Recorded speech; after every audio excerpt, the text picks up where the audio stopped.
But it's been a while since I've been sat in this position here because there's been a massive lift right in front of this area, a bike lift, and as a lot of you probably know, this is a tiny workshop with about 7 bikes all cramped in, which is nice.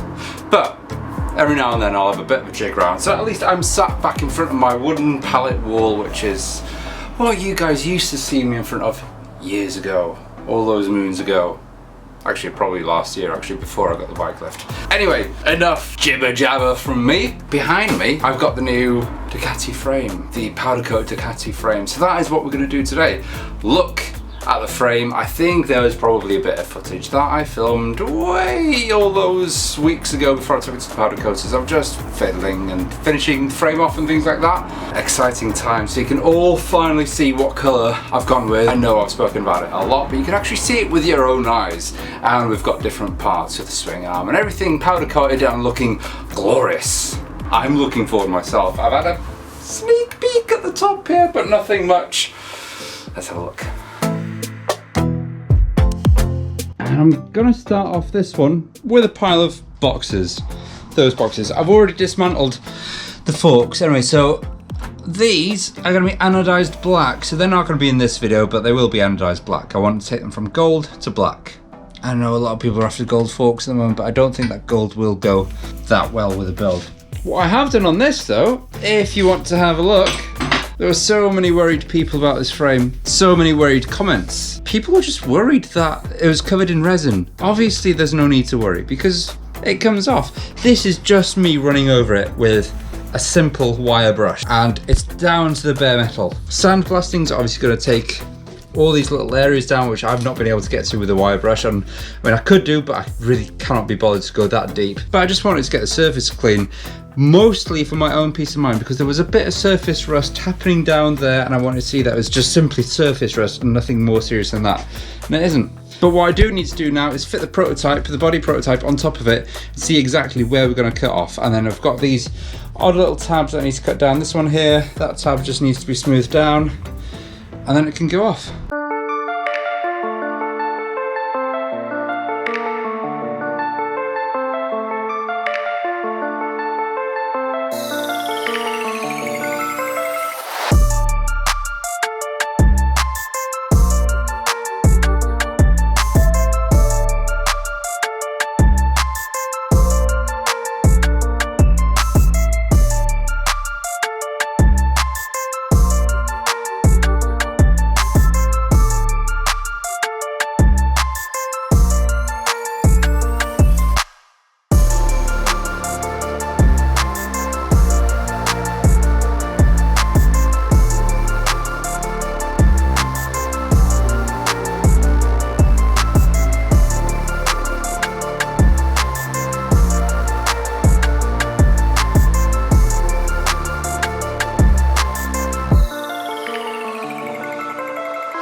I mean, this is something that you'll only ever see me do once, is actually be neat and tidy with things, is when I've literally just had things painted by someone else. If I paint something myself, I'm not as careful because I know I can just do the job again.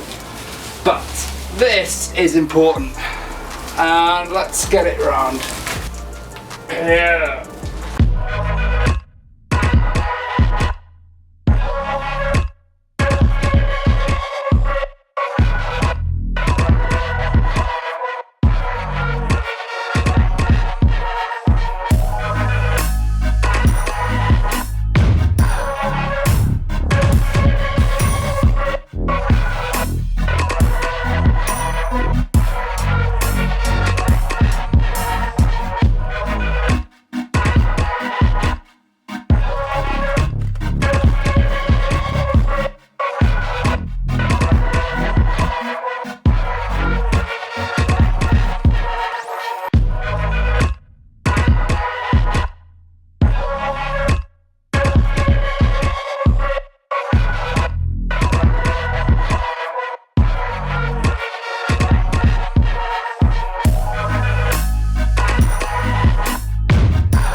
So next to come out of here is the swing arm. So the swing arm, as you can see, is just a simple, nice satin black.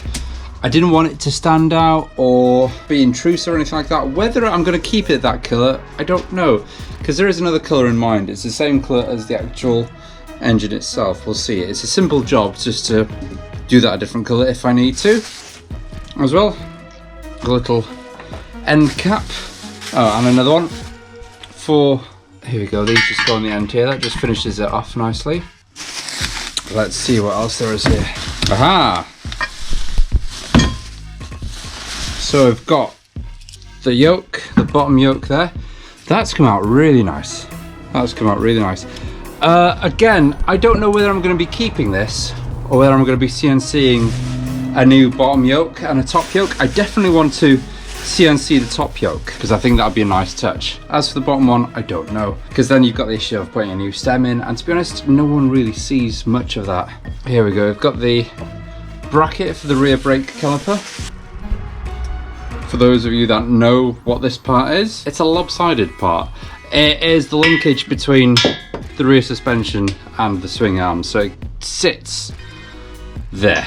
Kind of like an ugly feature of this version of the frame, but unfortunately we're stuck with it for this one. One part for the wheel there. Hopefully there'll be another one. Yes, here is the other one. So these two parts just go around the rear wheel axle. And then the last final bit of this, oh, I've got this part here, but that is for the mic that accidentally slipped in. That's not meant to be there. And the last part is the top of the triple tree, which again has actually come out really nice. Considering it's a stock one, that's not bad. I don't think I will be keeping it, like I said. Probably going for a CNC top one. Whilst I'm doing CNC stuff to the bike, I might as well go all out in town. So that is it. That is all the pieces that have been powder coated. Doesn't look like much, but it all goes together. And that is it for this episode. Yes, not much in terms of revealing, a lot going on with the Ducati, but the frame's come back. In the meanwhile, I have been working on the mongrel, so there has been a lot going on. Next week's episode will be assembling the Ducati back together. The frame back together. We'll see how far we get with the bearings and everything. I'm still waiting for tapered bearings for the steering column and everything to come over, so it depends if I get them in time. If not, it could be a mongrel video, which you can see behind me here. So next steps to the Ducati as well will definitely be the body. It's time to get that fiberglass prototype plug into carbon fiber, and that's going to be super exciting. And then the colour goes on, and that's when the final bike kind of comes to life, and all the little frilly bits, all the little CNC bits that we are going to put onto the bike start coming in. So if you like what you see, if you want to stay up to date with the Ducati project and the mongrel project, as well as the Myco 490, now that we've got that back as well from the powder coaters, that can be reassembled. If you want to stay up to date with all those projects, then click subscribe, hit that bell icon as well to be notified, and also visit featherboardindustries.com or the link below if you want to buy any merchandise, and follow me on Instagram. There's a lot to do. If you're interested in what I'm doing, then it's always a good place for you to see up-to-date story and news on there. So until next week's video, everyone, keep on building. Nah, it's not going to be a new sign-off. Bye.